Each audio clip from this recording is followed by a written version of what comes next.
자, 테마 세 번째 들어갈 차례입니다. 자, 바로 시작하겠습니다. 네, 자, 안녕하세요. 지난주에 이제 우리 개강하면서 뭐 앞에 OT라든지 기본사항 좀 말씀드렸고, 사실은 이제 뭐 이번 주부터 본격적 수업이라고 보시면 될 것 같고요.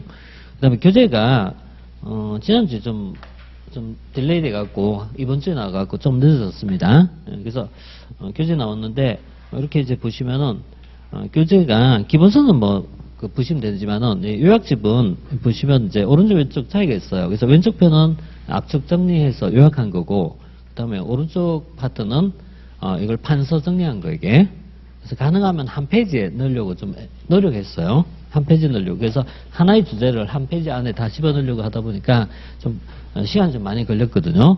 근데 작년에도 요약집을 만들었는데 작년에 좀 어설프게 됐어요. 그래서 뭐 선명도도 좀 떨어지고 그래서 요거 내용하고 그다음에 또 뭐 최근에 개정사항 같은 거 좀 반영해하고 좀 들어갔으니까 일단은 요약집을 먼저 추천드릴게요. 추천드리고 왜냐면 이게 우리 수업하는 거하고 똑같이 나갈 거니까 그래서 이거 좀 추천드리고 그다음에 기본서 경우에도 이제 개정되면서 사실 이제 법제도 같은 것이 변화가 생기는데 우리 행정 전체를 본다면은 1편, 2편 쭉 있잖아요. 근데 3편이 조직론이거든요.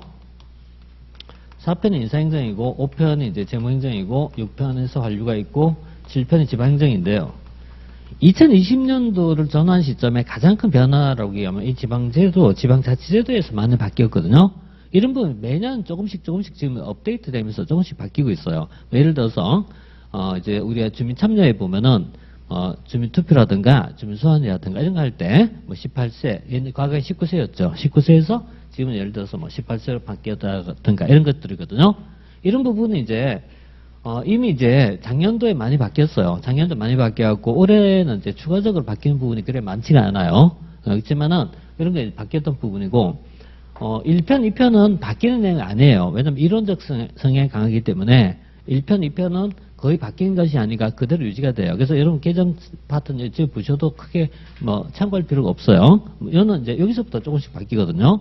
예를 들어서 정부 조직 같은 경우가 올 6월 달에 바뀌었죠. 바뀌어갖고 19부 이런 식으로 3처, 19청 이런 식으로 갖고 정부 조직이 바뀌었거든요. 뭐 이런 것이 바뀌거나 또는 공공기관에 대한 규정이 바뀌거나 이런 것이 이제 소폭적으로 바뀌어 나가요. 이런 부분이 이제 바뀌는 부분이고 인사제도에 보면은 뭐 평정제도라든지 재무행제에 보면 통합예산이라든가 이런 파트에서 약간 소폭적인 수정이 나오거든요. 이런 수정이 나오는데 그런 건 사실은 공부가 많이 된 분들은 중요하지만은 처음에 공부하신 분들은 크게 중요하지 않아요.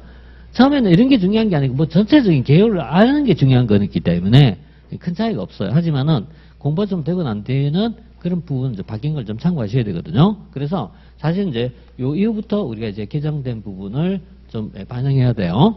근데 뭐 제일 어려운 게 이제 이런 거잖아요. 작년에 책을 사서 공부하신 분이 계시고 또 올해 공부하신 분이 있고 특히 올해 같은 경우에는 올 초에 중간에 이제 들어오신 분들은 책 가진 지 얼마 안 됐는데 또 바꿔야 되나 막 이런 이제 부분이 나올 수 있어요.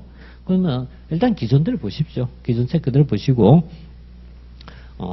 일단 제가 시간이 걸리더라도 뭐 정호편 하나 만들어갖고 드리든가 할 테니까 정호편 나중에 좀 활용하도록 하십시오. 이렇게 하시고 그 다음에 정호표도 조금 약간 여유가 있는 게 방금 얘기한 것처럼 3편 이후부터 개정이거든요. 1편, 2편은 개정이 없어요. 이쪽은 개정이라는 게 나올 수가 없어요, 이게.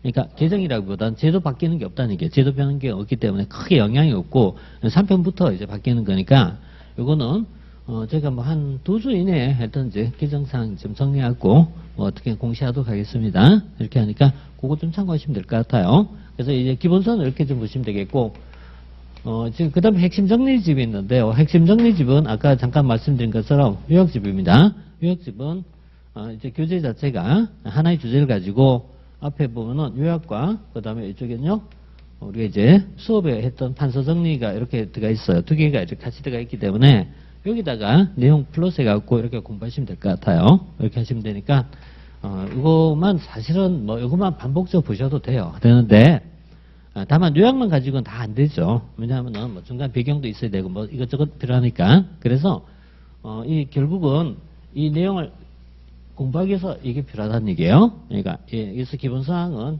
부분적 참고하시면 됩니다. 형에. 자, 이렇게 이제 보시고요. 그 다음에 이번 시간 이제 본 주제에 들어가면서 이제 공부할 사항인데, 오늘은 이제 주제를요, 테마 3, 4, 5, 6 이렇게 좀 나갈 생각입니다. 그래서 오늘 나갈 내용은요, 첫 번째는 정치 행정의 관계가 있어요. 이거 부분 얘기할 거고, 그 다음에 테마 세 번째죠. 그 다음에 테마 네 번째 보면은 행정 변수라고 있어요. 그리고 테마 다섯 번째 가면은 행정의 환경 변화라고 있어요. 환경 변화가 있고요.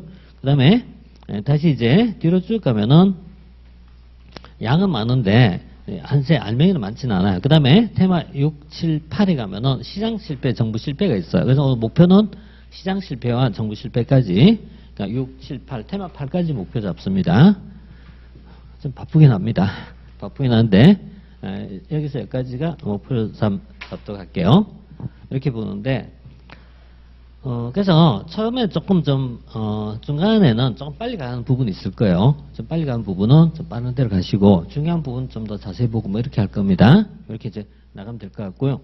그다음에 우리 이제 지난 시간에 이제 개강하면서 공부했던 것이 앞에 예비학습을 공부했어요. 예비학습을 얘기하면서 국가론을 좀 얘기했거든요.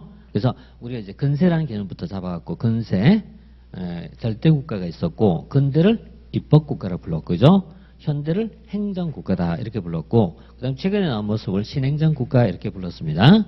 그리고 왜 그렇게 되냐는 어떤 임팩트나 영향을 준 사건이 있었어요. 그 사건에 속한 것이 경제공황이라든가 유가파동 같은 것이 중요한 역할을 하게 되었다 이런 얘기죠. 자, 그런 내용이 이제 주된 내용이었고, 이런 내용 속에서 이제 국가의 변천을 이제 우리가 살펴봤었어요. 그리고 나서 두 번째는 행정이론이라는 부분, 개념을 정리할 때 개념으로 한 5가지 공부했었어요. 제일 처음에 나온 것은 행정관리설, 두 번째 나온 것은 통치기능설, 행정행태설, 그 다음에 정책화기능설, 거버넌스설, 이렇게 5가지 이론을 공부했거든요. 그 내용 이번 시간 다시 이어서 나옵니다. 그래서 이렇게 좀 이어질 내용이고, 자, 그 중에 이제 이번 시간 이제 주제는 정치행정 경영 관계에 대한 아주 올드한 얘기를 좀 할게요. 왜 올드하냐면은 보통 행정학을 처음에 갈 때 과거에 이런 걸 이제 대단히 중시 여겼어요.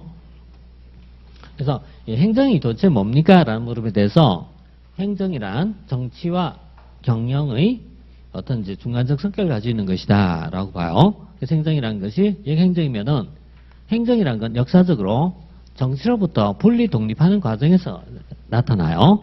그 또 하나는 이 경영과의 유사성과 차이점을 구분하는 과정에서 발전해 왔거든요. 그러니까 행정이 도대체 뭡니까? 물으면 행정은 어떤 사람은 정치라고 얘기하는 사람도 있고, 또 어떤 사람은 아니야 경영이야 이렇게 얘기하는 사람도 있어요. 그래서 사실 뭐 2가지 성격이 다 있거든요. 행정 정책 성격도 있고 경영적 성격도 있어요. 그래서 우리는 여기서 보고자 하는 것이 정치 행정의 관계, 행정 경영의 관계가 어떻게 변화해 왔나라는 것을 이제 보려고 하는 겁니다. 이걸 이제 보려고 하는 것이었고요. 자, 이 부분을 이제 그 다음에 보시면은 이 표로 이제 그림으로 좀 표시했는데, 문제는 이번 과정에서 문제는 거의 안 다룰 겁니다. 거의 문제는 안 다르고 문제는 그냥 읽어보기만 하세요. 여러분은 문제 읽어보시고 풀려가지 마세요. 풀지 마시고 풀린 문제도 있겠지만 안 풀린 문제가 훨씬 더 많으니까 문제 안 풀린데 문제 풀면 짜증나요 진짜. 그러니까 공부 좀 돼 있는 상태에서 보면 괜찮아요. 근데 안 돼 있는 상태 보면 정말 짜증나는 게 문제거든요. 그래서 무리하게 할 필요 없어요. 무리하지 마시고 그냥 이렇게 나오구나 이 정도만 보시면 됩니다. 그래서 이런 거 이제 대표적으로 이제 나오는 부분인데 이건 나중에 보시면 돼요. 이런 거 절대 어렵지 않아요. 해보면은. 자, 행정이 이제 정치성과 경영성에 대한 얘기 좀 하고 갈게요. 자, 우리는 행정이란 방금 얘기했죠. 행정은 역사적 어떻게 정치와의 관계와 경영과의 관계 속에서 변천해 왔다 이렇게 봤어요. 그런데 이때 행정이 정치적 성격을 가진다는 말이 무슨 뜻일까 이런 얘기예요. 행정은 정책 성격이 있고 경영적 성격이 있는데 행정이 정책 성격을 가진다는 게 무슨 뜻일까? 이걸 줄이면 이렇게 돼요. 행정은 정책 성격을 가진다는 말은 행정이 정책을 결정하거나 또는 가치 판단할 때 행정은 뭘 가진다? 정책 성격이 있다 이렇게 얘기해요. 그러니까 이 내용들은 같다 이렇게 이해하시면 돼요. 같다 이렇게 보시면 돼요. 그래서 행정이 정책을 결정하거나 가치 판단할 때 행정은 정치적 성격이 있다 이렇게 얘기를 하고요. 그래서 두 번째, 행정은 경영적 성격을 가지고 있는 경우도 있다. 행정이 경영적 성격이 또 무슨 뜻이냐 이런 얘기죠. 그래서 행정이 정책을 집행만 하거나 관리만 할 때 행정은 경영과 같다 이렇게 봅니다. 그래서 관리라는 개념은 기업을 관리하나 정부를 관리하나 뭐가 달라 이렇게 얘기하거든요. 맞네 이렇게 본 거예요. 그래서 이 두 가지 성격이 있다는 얘기예요. 그런데 그 성격이라는 게 딱 고정된 개념이 아니라 시대나 상황에 따라 달라진 겁니다. 시대나 상황에 따라 달라진 겁니다. 그래서 우리 이제 행정 이론을 앞에서 공부했을 때 5가지 이론을 앞에서 우리가 지난주에 공부를 했거든요. 자, 그래서 지난주에 5가지 얘기했을 때 행정관리설, 통치기능설, 행태설, 정책화기능설, 그리고 거버넌스라고 있었습니다. 근데 거버넌스는 이런 상황에서는 이제 큰 의미는 없어요. 왜냐면 이런 내용은 대략 70년대, 80년대까지 논의했던 거지 그 이후에는 논의를 잘 안 해요. 그래서 이거는 정책기능설까지 보시면 돼요. 자, 그러면 이제 첫 번째 봐요. 행정관리설이라고 해요. 행정관리설은 행정의 본질은 뭐다? 이거 그대로 나와 있는 거예요. 행정의 본질은 무엇이다? 관리다 이런 얘기예요. 관리다. 행정의 본질은 관리다. 그럼 행정과 경영은 어때요? 같다 이런 얘기가 되겠죠? 대신에 행정과 경영은 같아요. 이건 이제 같아요. 같지만은 행정과 정치는 어때요? 다르다 이렇게 얘기한 거야. 다르다. 이렇게 이제 보는 거고요. 그다음 두 번째는 통치기능설입니다. 통치기능설은 통치를 바꿔서 뭐라고 했죠? 제가 정치라고 불렀죠. 그죠? 그러니까 통치 대신 정치 이렇게 보시면 돼요. 정치기능설 이렇게 보면 돼요. 그러니까 행정은 뭘 가진다? 정치적 기능 또는 정책결정 기능을 한다 이런 얘기예요. 그래서 이때는 같다 이렇게 보고요. 경영하고는 다르다 이렇게 보는 시각입니다. 그다음 세 번째는 행태설이 있어요. 이때는 경영과 비슷하고 정치와는 다르다 일단 이렇게 보고요. 그다음 정책과 기능설이 있어요. 말 그대로 어때요? 행정은 정책적 기능을 수행한다는 얘기예요. 정책적 기능. 그러니까 정책적 기능을 수행하니까 행정은 뭐하고 정책과 같다 이런 얘기예요. 반면 경영은 다르다 이렇게 보는 시각입니다. 자 이렇게 해갖고요. 이제 변천이 오는데 그 변천은 이제 보시다시피 행정관리설은 이렇게 보는 거죠. 행정과 경영은 같다 이렇게 보고 그다음 행정 행태설도 어때요? 행정과 경영은 같다 이렇게 보는 거예요. 그래서 이 두 가지는 우리가 합쳐갖고 어때요? 행정과 경영은 같다 이런 의미에서 행정 경영과 같다. 대신에 어때요? 정치하고는 다르다 이런 얘기예요. 그래서 여기 따르면은 요 그대로 쓰시면 돼요. 행정은 뭐가 아니다? 정치가 아니라는 얘기예요. 행정은 정치가 아니고 행정은 경영과 같다 이렇게 보는 시각입니다. 근데 이걸 이렇게 표현하죠. 정치, 행정, 이원을 부르죠. 그죠? 이원을 부르죠. 이원. 정책 이원론을 부르죠. 그래서 이원론, 이론론이란 말을 이제 쓰게 되는데 우리가 이원이라는 말 쓸 때는 다르다 이런 얘기예요. 다르다. 이원적이다라는 말은 A와 B는 다르다 이렇게 얘기하면요. 이원론 이렇게 써요. 반면 이제 우리가 이론적이다 이렇게 얘기할 때는 어때요? 같다 이런 같다. 같다. 그래서 A와 B는 유사하다 이렇게 얘기할 때는 이론적이다 이렇게 써요. 이론적이다. 그래서 이원론이란 말은 정책행정은 다릅니다 이렇게 봐요. 다릅니다. 정책행정은 다릅니다 이렇게 씁니다. 대신에 행정과 경영 같습니다 이렇게 얘기한 거예요. 행정 경영 같습니다 이렇게 얘기하는데 근데 이제 경영을 우리가 다른 말로 뭐 쓰냐면 사행정이라 부릅니다. 경영을 사행정이라 부릅니다. 그래서 행정을 공행정이라 부르고 경영을 사행정이라 불러요. 그래서 얘를 행정 경영 일원론이라고 써야 되지만 이렇게 안 쓰고 행정 경영 일원론에 쓰지 않고요. 공행정 사행정 일원론 이렇게 이제 표현합니다. 그래서 공사행정 이론 이렇게 표현해요. 그래서 공행정과 사행정 같다 이런 의미에서 이렇게 표현하는데 이 표현은 그렇게 중요하진 않아요. 중요한 건 아니고 이 표현은 위에 있는 이 표현은 좀 꼭 우리가 기억하셔야 돼요.